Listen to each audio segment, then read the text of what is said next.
Hey everybody, welcome back to Fever Dream. This is Jacob, back once again.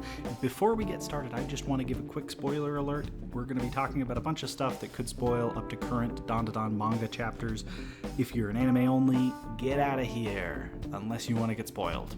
And this week, I am kind of entrenched in thoughts about Count Saint Germain from Dandadan. Like, what's his whole deal? What's he about? Why does he want to collect all of these powers? And what is the Dandadan?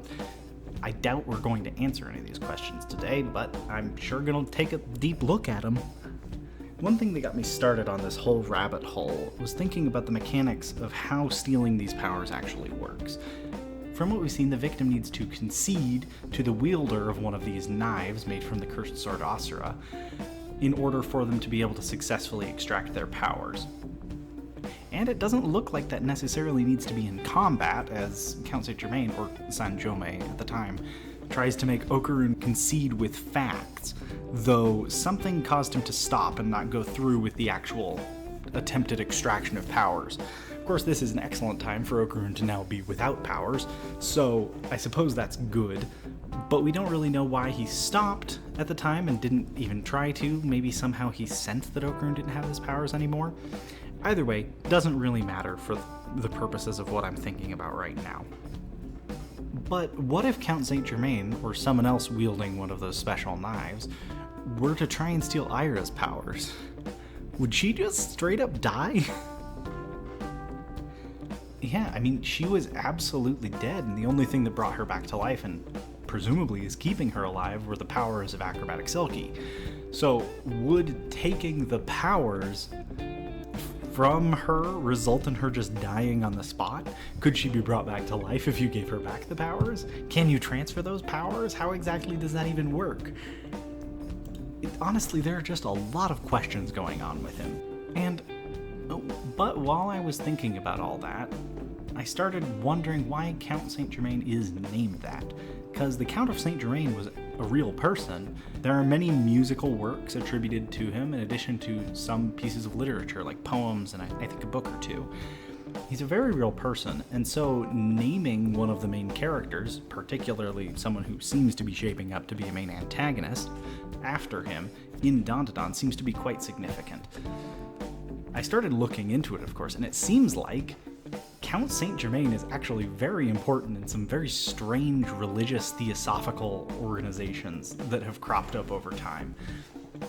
According to some, the real Count Saint Germain was a master of theosophical wisdom and knew all about 7 metaphysical principles that govern souls.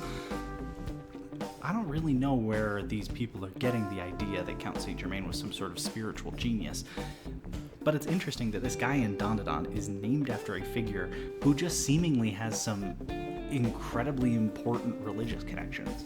According to the I Am Temple, Saint Germain is believed to be able to teleport, walk through walls, has telepathy, he can levitate, and has a bunch of other powers. They call him the god of freedom for this system of worlds. And looking into it, I'm really starting to wonder if there may be some kind of link between these weird theosophical religious organizations and beliefs and whatever Count Saint Germain is calling the Dandadan. Because it is still very ambiguous what the Dandadan is. We got a cutaway right after he mentioned it, and we haven't heard about it since. It's been quite a while. So if you'd like to see more about whatever is going on with this theosophical stuff and how it might relate to the Dandadan, let me know in the comments down below, because I'm going to be going into this on my own time. I would love to talk about it more here and see if there's any ideas you guys might have about possible links with that as well. So I will be looking into that, of course. If you guys have any further information about this theosophical stuff, both the I Am Society or whatever it was, and any other possible connections that could be going on, leave them in the comments down below. I'm going to be taking a look, and we'll come back to this at some point in the future. I've got a feeling there's something going on here that we can look into. So, with that being said, I hope I'll see you all next time, in 2 weeks from now. Probably won't be the video about whatever's going on with Dandadan, but we'll get to it at some point. So, until next time, bye!